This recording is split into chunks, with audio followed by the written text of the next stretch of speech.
আসসালামু আলাইকুম এভরিওয়ান, সবাই কেমন আছেন? আশা করছি সবাই খুব ভালো আছেন। আজকে আমি একটা ইউনিক এবং স্পেশাল একটা কেক ডেকোরেশন করব। এটা হচ্ছে বেবি শাওয়ার থিম কেক।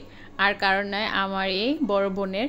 তো উনি আমাকে বলেছিল যে একটা কেক বানিয়ে দিতে, তো সেই জন্য আমি এই কেকটা বানিয়ে দিয়েছিলাম। আমাকে কোনো ডিজাইন দেয়নি, আমি নিজের মতো করে ডিজাইন করেছি। আর যেহেতু বেবি শাওয়ার থিম ছিল, এই জন্য আমার কাছে একটা স্টিকার ছিল, আমি এই ডিজাইনটা করেছি। তো প্রথমে আমি কেকের বেসটা বানিয়ে নিয়ে, এটা ছিল 1/2 পাউন্ডের। যেহেতু আমরা আমাদের পরিবারের মধ্যে ছোটোখাটো করে এরকম একটা অনুষ্ঠান করেছিলাম, এই জন্য ছোট্ট একটা কেক বানিয়ে দিয়েছিলাম। তো যাই হোক, এটা ছিল 1/2 পাউন্ডের চকলেট ফ্লেভারের কেক। আর কি পরিমাণে চকলেট দিয়েছি সেটা আপনারা দেখেছেন।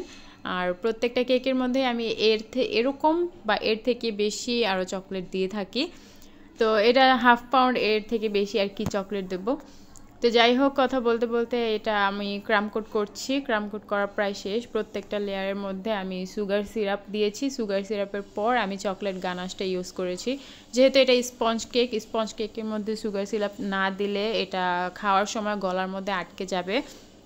আর আমি ওই ভিডিওটা স্কিপ করেছি, কারণ ভিডিওটা অনেকটা বড় হয়ে যাবে, এই জন্য আমি সুগার সিরাপের ভিডিওটা স্কিপ করে দিয়েছি।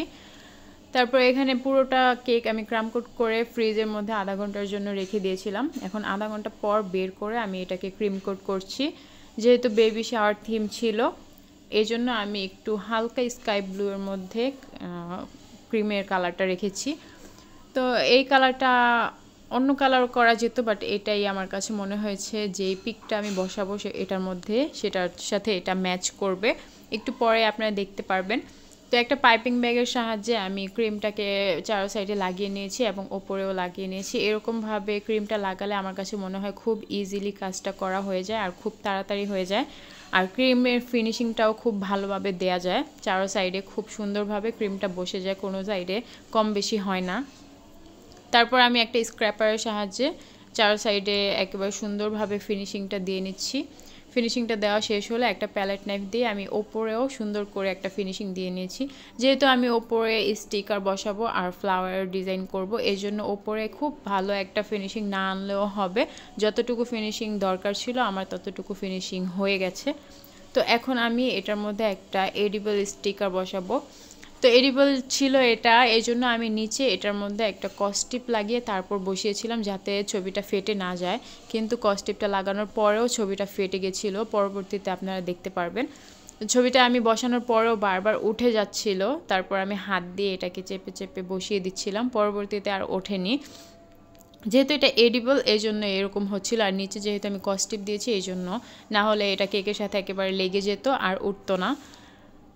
এই যে আপনারা দেখুন, বারবারই উঠে যাচ্ছে আর আমি বারবারই এটাকে চাপ দিয়ে দিয়ে বসিয়ে দিচ্ছিলাম। আর এখানে আমি কিছু চেরি ফুল অ্যাড করছিলাম। ফুলের ওপরে স্টিকারটা দিয়ে নিচে আমি ফুলগুলো দিয়েছি। এতে বোঝা যাচ্ছে যে ফুলের ওপরে একটা মহিলা দাঁড়িয়ে আছে, এরকম কিছু। তো এরকমভাবেই আমি চেয়েছিলাম ডেকোরেশনটা করার জন্য। যেহেতু বেবি শাওয়ার, একটা মায়ের ছবি, গর্ভবতী একটা মায়ের ছবি এখানে আমি অ্যাড করেছি। তো এটা দেখতে খুব ভালো লাগছিল, আবার ডিজাইনটাও খুব ইউনিক লাগছিল আমার কাছে। এই প্রথমবার আমি এই ডিজাইনটা করেছিলাম, আমার কাছে খুবই ভালো লেগেছিল। তো এখানে আমি 3 কালারের চেরি ফুল দিয়েছি, গোলাপি, নীল এবং হলুদ, সেটা আপনারা দেখেই বুঝতে পেরেছেন। আর একটা ছিল 103 নাম্বার নজেল, হয়তো আমার খেয়াল নেই। আর একটা একেবারে ছোট 101 সাইজের নজেল ছিল। তো এরকমভাবে আমি চেরি ফুলগুলো দিয়েছি। দেওয়ার পর আমি ওপরে কিছু হোয়াইট কালারের সুগার বলস অ্যাড করেছি। সুগার বলসগুলো দেওয়ার পর কেকের সৌন্দর্যটা দ্বিগুণ বেড়ে গেছে। তারপর এখানে আমি কি লিখবো ভেবে পাচ্ছিলাম না। তারপর ভাবলাম, যেহেতু এটা বেবি শাওয়ার, সেহেতু এখানে বয় অর গার্ল এই লেখাটা যায় কেকটার সাথে, এই জন্য আমি এই লেখাটা লিখে দিলাম। তো ফাইনালি এটাই ছিল এই কেকটার ফাইনাল লুক।